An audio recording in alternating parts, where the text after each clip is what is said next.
The giant blows the seeds into the air. The moment the seed comes into contact with water, it began to unfurl wildly. In an instant, 4 massive vines burst through the ground. The giants have been starving for thousands of years. They can't wait to taste human flesh again. As the horn sounds, the giant army launches an all-out charge. They come diving down the vines. Jack is the first to spot this horrifying scene, but it's too late to run. Before the king can even react, the giants are already closing in from behind. Fortunately, the vines block their path, buying them a slim chance to survive. At this moment, the castle receives the alarm as well. The soldiers immediately pour oil into the moat, then ready their flaming arrows and brace for attack. Once the king reaches the castle, the general gives the order, and the oil on the water ignites instantly. But just as the soldiers are about to raise the drawbridge, they realize Jack has been left outside. As the drawbridge starts to rise, Jack, riding his white horse, makes a mighty leap. Though he makes it into the castle, he also lets the two-headed giant climb onto the drawbridge. At this critical moment, the general immediately orders his men to fire arrows. The two-headed giant loses his grip and plunges straight into the inferno. But what no one expects is that the two-headed giant doesn't burn to death.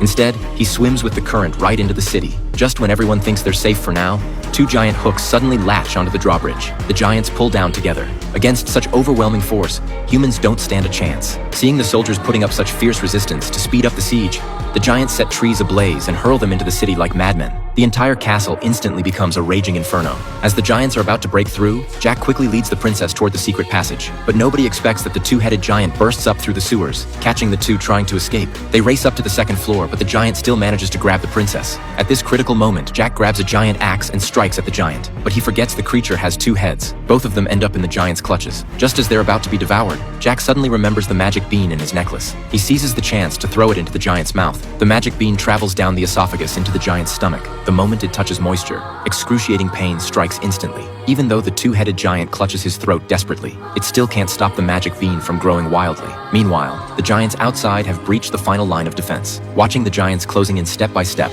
the soldiers are completely helpless. Just as the general prepares for a desperate last stand, the giants suddenly drop their weapons and obediently kneel before the humans. As everyone turns to look back, they discover that Jack has already defeated the two-headed giant and obtained the magic crown. With one command from Jack, all the giants retreat back to the top of the clouds.